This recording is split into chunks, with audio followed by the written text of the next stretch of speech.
Shout out sa mga babaeng mahilig sa Stas Boy animals dyan. Beautiful. Wow!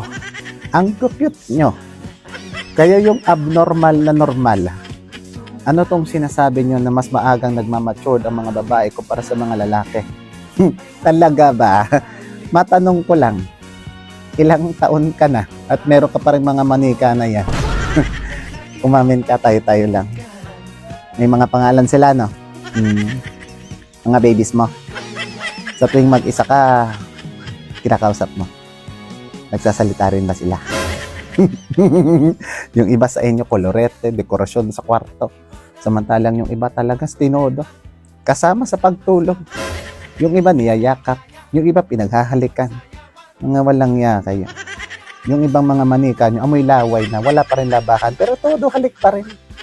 Talagang binavalue nyo ang sentimental value ng mga laruan na ito. Kahit nga yung bigay ng ex mo, hindi mo matapon. Yun!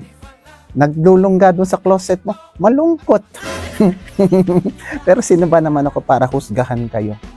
Kung itong mga manika na to ay nagbibigay ng security, comfort, emotional support, stress relief. Iba't ibang klaseng hayop. May aso, may pusa, may oso, mga karakter sa Disney, si Betty Boop, si Hello Kitty, at marami pang iba.